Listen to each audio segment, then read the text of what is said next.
Early namin guys. Today guys, pupunta kami ngayon sa cemetery sa ate ko. Unahin ko yung sister ko, tapos susunduin ko yung mga alaga ko kung ready na sila. Kasi minsan, pag sinundo ko sila ng maaga, hindi pa ready. Pero usapan namin 9 o'clock. Pero late na ako. Eh alam nyo naman kapag mga alaga, kasi inuuna ko talaga yung sister ko bago yung nanay at tatay ko at kuya ko, kasi sa kabila naman yon. So hindi pwede namin pagsabay-sabayin kasi nga magkaiba sila ng cemetery. So mauuna muna kami doon. So let's go guys, samahan nyo ako papunta doon sa mga alaga ko. Kasi ako talaga yung nagsiset sa mga alaga ko kung kailan kami pupunta, kasi nanay naman nila yung nandoon. Sa kabila naman, tatay naman nung ng ibang pamangkin ko. So magkasama ang tatay ko at nanay ko doon at kuya ko. So at mga pinsan ko. So ganun ang ginagawa ko. Siniset ko muna kung kailan. Hay, mahirap maging tatay at nanay sa kanilang lahat. Ayun, so ganun ang ginagawa ko guys. So let's go, punta muna tayo, at least kahit papano pupuntahan natin yung mga mahal natin sa buhay. Good morning guys! So today, susad, nakakainis na yung chikas ko nagkaroon ng problema.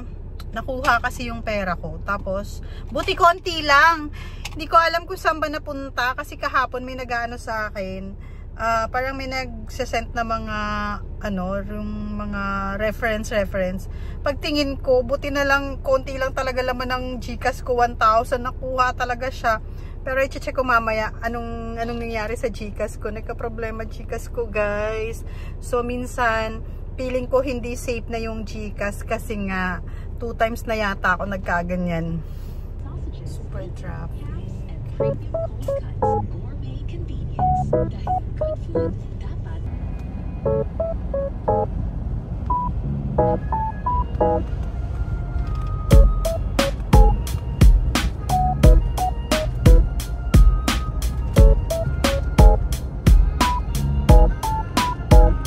Pating na kami guys dito sa sementeryo sa sister ko.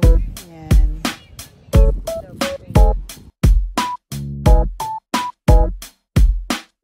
Guys, ng mga kandila.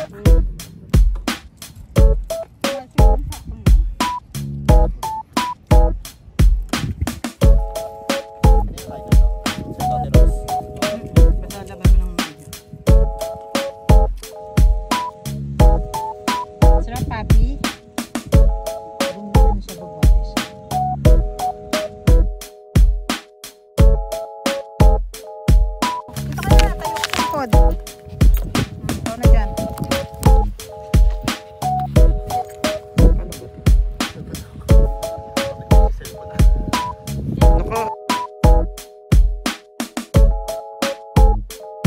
Sa cemetery, dito na kami sa outlet, Hacienda. Ikot-ikot muna kami lahat. Hacienda.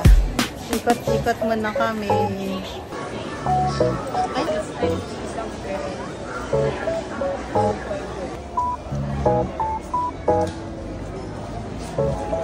Ito. Saan ka pupunta? Shopping. Pero ano ibabayad mo? Tapos maglalakad na lang siya papuntang school. Wala na siyang baon. Doon na yung bayarin na.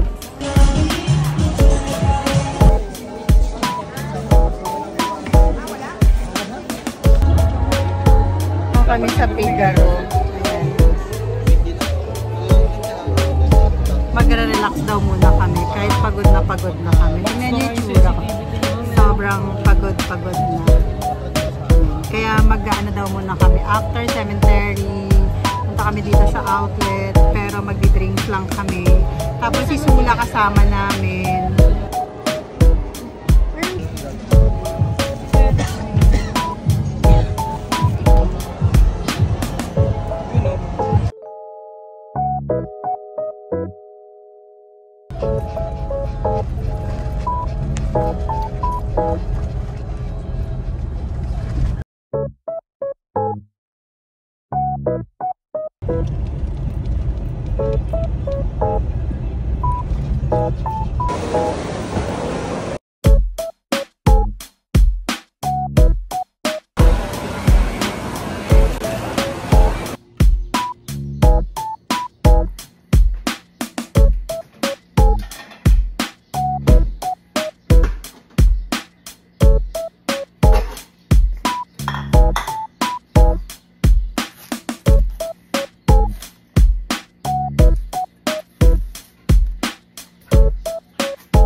So guys, ang dami namin biniling ang dami oh.